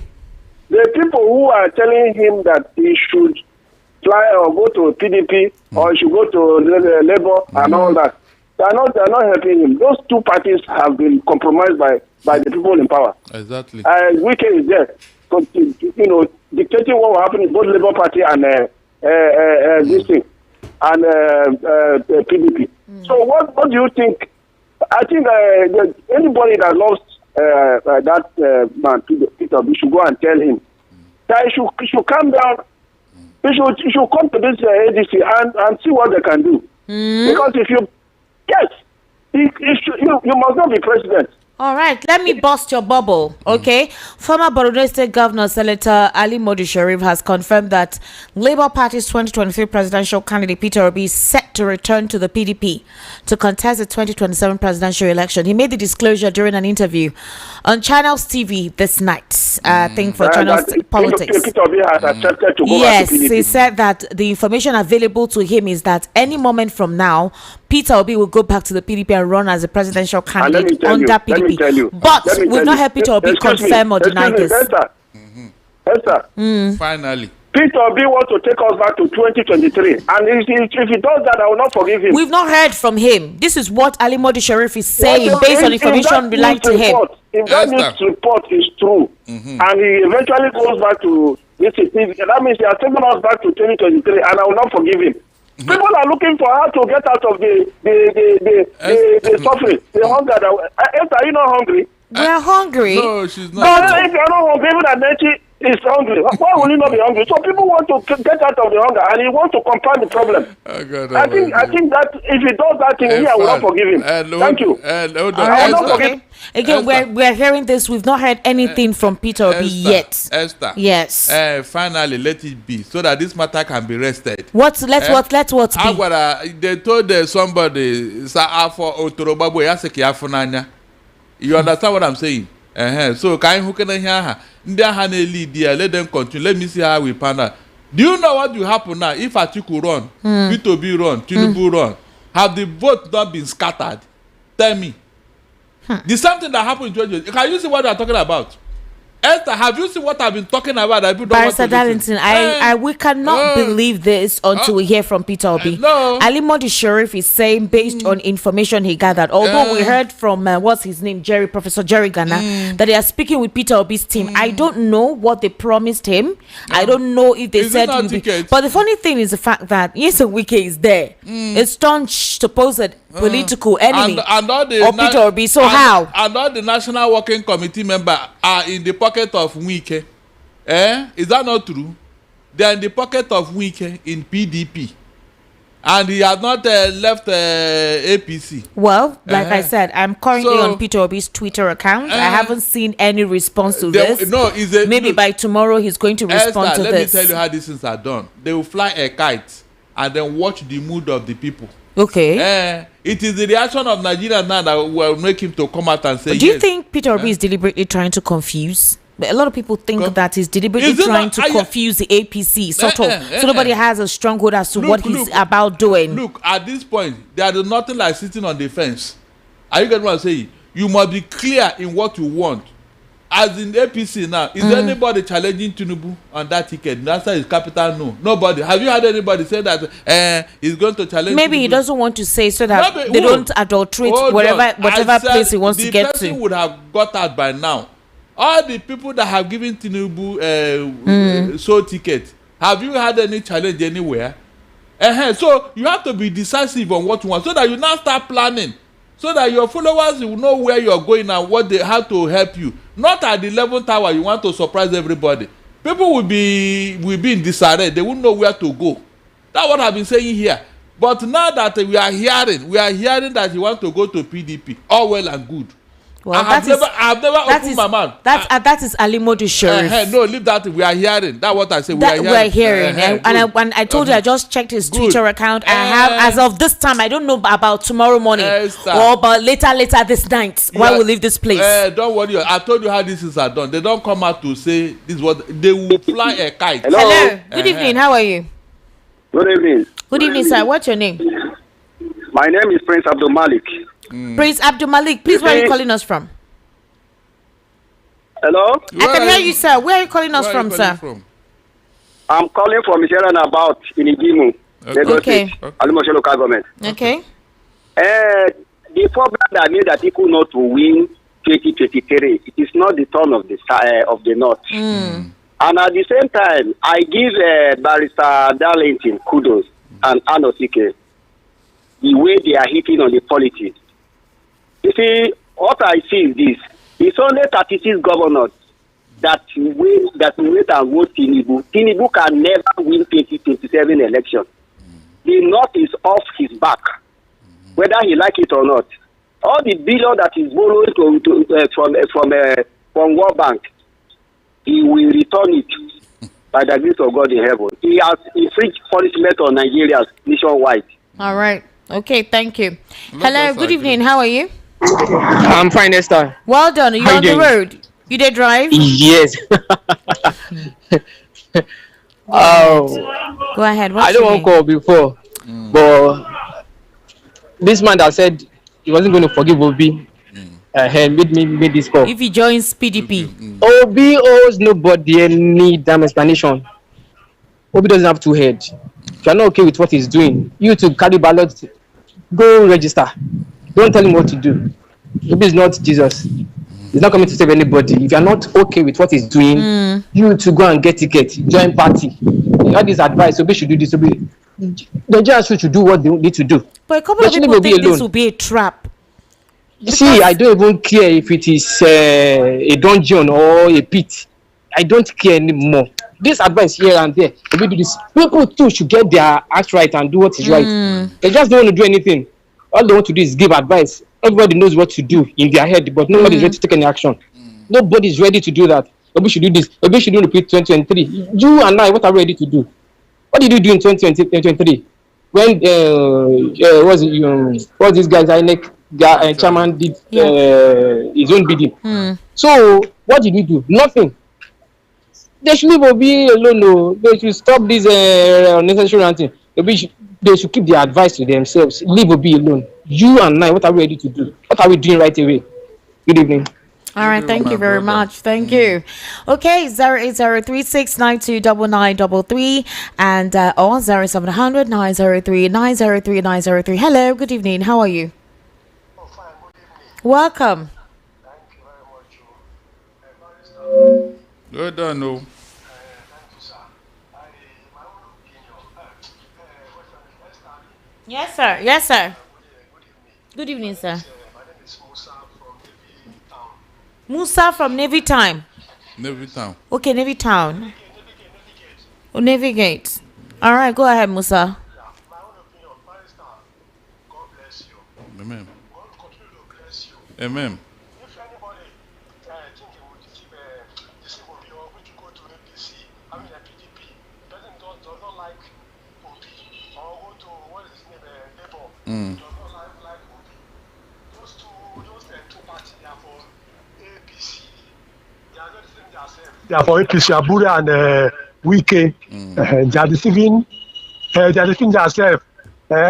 Come 2027. Obi should please support what is his name? Wike. I mean, God forbid. So be so for support Atiku because it's only Atiku that can conquer what is his name? Asiwaju Bola and Toronto students. Good night. Bye bye. He's not on this platform. Did you mention Toronto? Ah! They put him trouble. Biko! Hey! Okay, maybe he's his classmate. Possibly. Hello, good Hello, evening. good evening. How are you, sir? Yes, sir, good evening. Good evening, sir. What's your name? This is Apata calling from Lagos Island. All right, Mr. Pata, go ahead. You see, Esther, please, I want to beg you and Choma, stop troubling Barrister Dalit.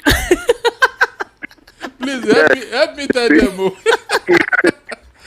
I'm a Yoruba person. So everybody is telling me the fact I know. Oh. They are not true. Being a Yoruba as our president does not bring food to my table. So you are getting it. Yeah. And all those ones say Barrister Dalit is not okay. They think that politics is just what you do like Jonathan did and he will win. Yeah? People are ready to keep people safe just for them to be that president. And you are saying he can win, he can do this. What if you go and vote and you don't even see the results? What can we do? The one that you have been doing. So people like them that they know them very well. If Atiku has gain a support, a very good support, he will defeat Tinubu. And people are just saying what they don't know. You see, there's difference between you can speak English and you understand English. There's difference between I know politics and you can do the same politics. If you know politics and you cannot do politics, what can you do? I wonder. But see, you and Dr. Anosike, you should find me your daughter. I want to marry. I want to be your daughter. All right, well Esther, done, sir. On a more serious note, look at it this way. As I talk to you today, the executive is in Tinubu's pocket. The judiciary in his pocket. The military in his pocket. The police in his pocket. Even INEC in his pocket. The National Assembly in his pocket, Esther. Please tell me, where are you passing through? Where will you want to pass?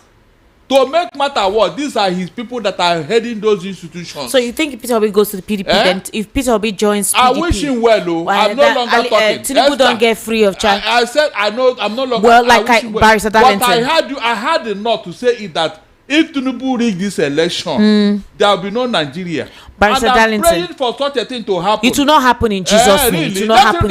It will not happen. Hold Barrister Darlington. Hold on. The North said it, not me. It's which North? The North gets Nigeria. Hakim Baba Ahmed. Look, hold on. Barrister Darlington, the North does not have Nigeria. They don't get Nigeria. Let me explain to you. Esther, it was in this country that a northern Muslim cleric, Sheikh Tenshi, threatened Tinubu's wife that God will say he should kill him that God said they should kill Yeremi Tinubu, that he's an infidel, he's a Christian. Have you heard of Shaitanshi? Maybe the DSS don't secretly carry. You don't know. Esther, I want to read messages.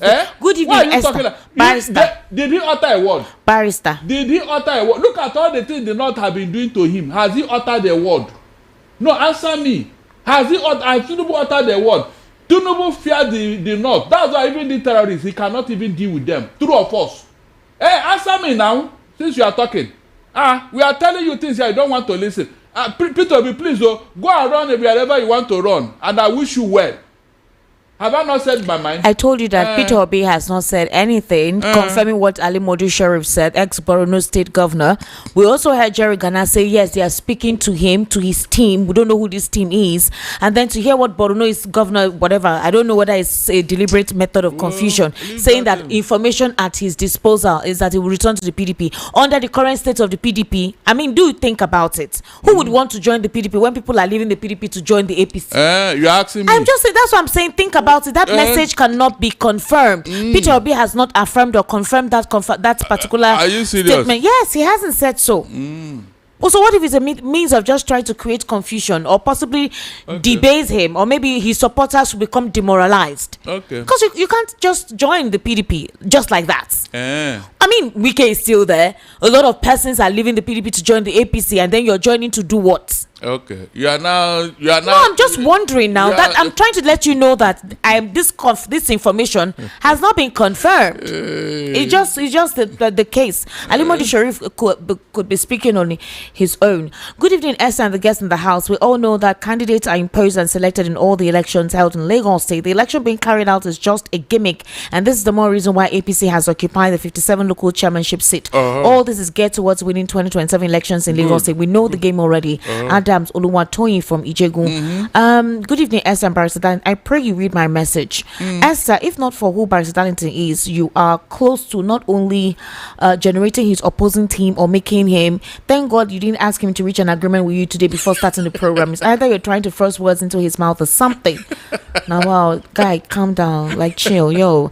Esther, tell Kenneth Okonkwo that movie stardom is not equal to political relevance. Before 2023 elections, Okonkwo was involved in politics but never won any relevance therein. We don't forget easily like that. As for Nasir El-Rufai, he thought SDP's PDP or APC where money rules and anything goes. Sorry for him, Chedu from Ogun State.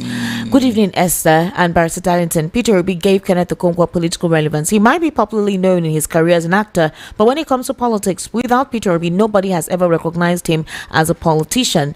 There's too much grammar about it. Ralph from Satellite Town. Good evening, Esther and my role model, Barrister Darlington. North and South rotation is a scam. I remember in 2021 when the people of the Southeast were agitating that it was their turn to provide the president for 2023. The more you look, the less you see. Politician told us rotation does not exist in Nigeria's constitution. Exactly. The only competence is required to be a president. North and South only exists when they want to use ignorance of the masses as an advantage. As far as ADC conducts a free and fair primary election, whoever ADC presents to us, Nigerians will vote for him. Aka Jaja from Okota. All right, Esther and Barrister, good evening, sir. You guys seem to be the only ones besides the enlightened that know that it's only the incompetent that do anyhow with the law. Thugs don't either know how to count or make reasonable decisions. That's why they're always fumbling around. Our government and the people are all a shame. Americana from Ago. Good evening, Esther and the guests in the studio. Esther, Kenneth Okonkwo is already a star before the 2023 general elections, but Mr. Peter Obi projected him more through Labour Party. Peter is a star and Kenneth also a star to a limit. Esther, we should stop pretending about 2023 general election. Mr. Peter Obi won that election, but INEC and the judiciary chose to do otherwise because Peter is from the most hated region. As that there is no law again in Nigeria. The criminal-minded politicians have pocketed all the institutions in the land, especially under Tinubu's administration. Please, Esther, where are the protesters of yesterday's 2012 that this current president was their headmaster? Esther, Juju de Woko, because the way Pastor Tunde Bakra and others kept silent is uncalled for. Mayor from Ikontwegwe. Greetings, Esther, Barrister Darlington, Nigerians. I just want to express my appreciation for your good work. Special thanks to VOP engineers for the improved sound quality. It's much better now. Keep up the good work, VOP engineers. This is Andy from North Korea. Thank you. Finally, thank you. Good evening, Esther. I greet your guests in the studio. Read my message. I tire Tinubu 1 kilo so. I be straightforward agent since November last year till today. I never see any container clear. here. I am tired of borrowing money from friends to feed my family. I can be seen in Porter to give me container to clear at least 3 containers every month so I can feed my family. EDC from Ogun State. All right. Okay. Good evening. You should talk about the Charlie Boy bus stop that was changed to Olamide bus stop by the Lagos State government. What thing we want to do with that? I wonder if changing all the bus stops and all the local governments and not to any Yoruba name will give us cheap food, proper transportation, security. I beg. In fact, they should change Nigeria to Yoruba name. Nobody cares. Yes. Let's just have good governance. That's all. Good evening, Esther and Barrister Darlington. Please, Esther, tell Barrister Darlington you should stop destroying Peter Obi. Every day he always talk about Peter Obi, talking down on him. He should allow him to breathe. He's not happy Peter Obi now. When you heard this news about him joining PDP, he's not happy. Barrister Darlington, I don't think this information is astute. Ali Modi Sharif has not come out to say anything about that. So don't worry. They said my people perished for lack of knowledge. It didn't start today. When Jesus Christ came to save his brothers, the Jews, did they accept him? Did they listen to him? But since they killed him, that place have known no peace. And every Sunday they are going to church to ask for his forgiveness. Can't you see? I have asked them a question here. Nobody has answered that question. Can Peter Obi run his own and defeat Tinubu? Nobody has answered that question, Esther. Then why are you pushing him into a lion's den? As I talk to you today, I have given you instances. A Tinubu that have taken over Lagos without the local government election. You mean in his own election where he's taking part, he will not allow Obi to defeat him? He will not allow free and fair election. Who is behind Tinubu? I mean, who is behind Peter Obi? In the southeast, his own state, Anambra, he's not in good time with the governor there. They won't even allow him to come and do whatever he wants to do there. So what are you telling me? My name. That, I was going to. Yeah, because we understand. So what is the meaning of all this? I told you here that this is what's it called? APC sponsored the critics. African Democratic Congress. They are not being sincere. It's Ali Modi Sharif. Amechi, El-Rufai, Atiku Abubakar, and a host of others. Shown there. I am a principal actor to the formation of the APC. As a matter of fact, I was the chairman of board of trustee of the party. The 6 people that first started.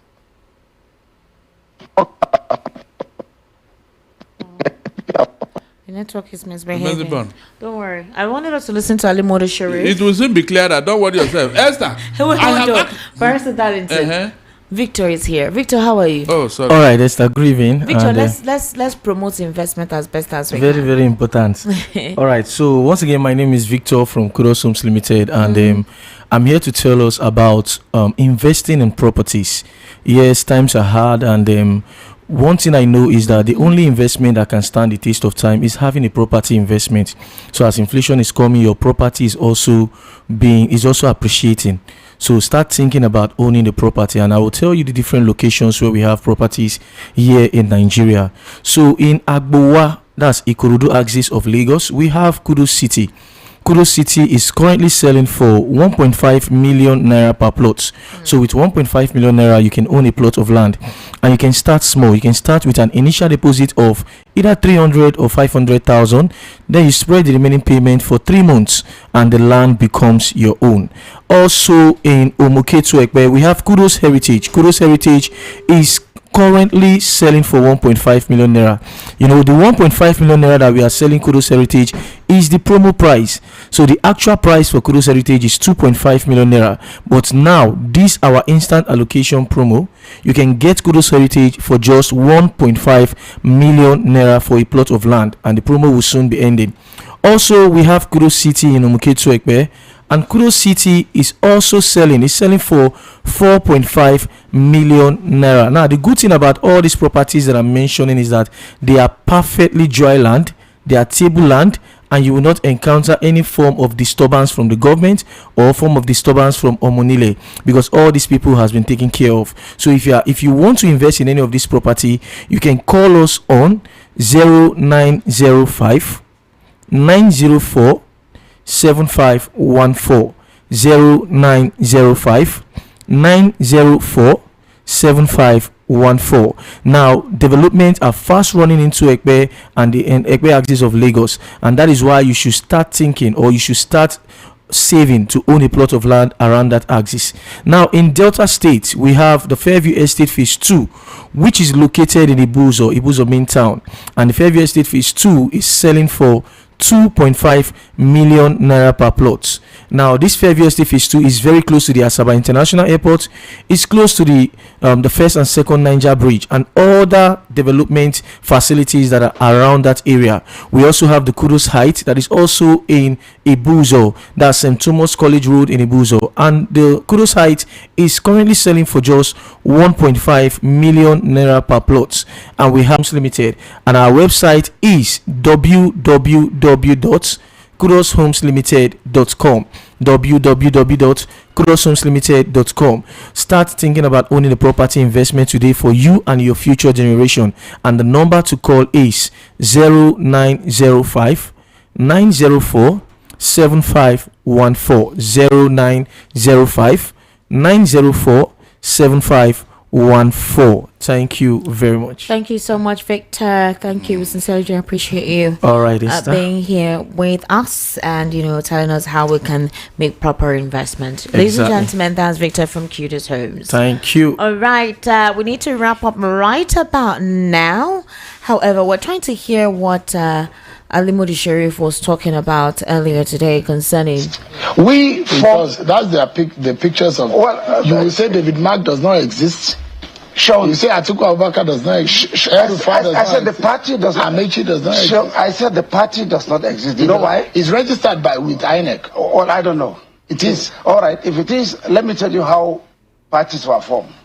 When we were coming to form an APC, there are about almost 15 state governments. 15. His Excellency the President Bola Ahmed Tinubu came with about 4 states, Lagos, Osun, Ikiti, and one other state. The NPP came with about 5 or 6 states. The remnants of the PDP, the breakaway PDP, came with about 4 states. Abga, Rogers came with his own one state.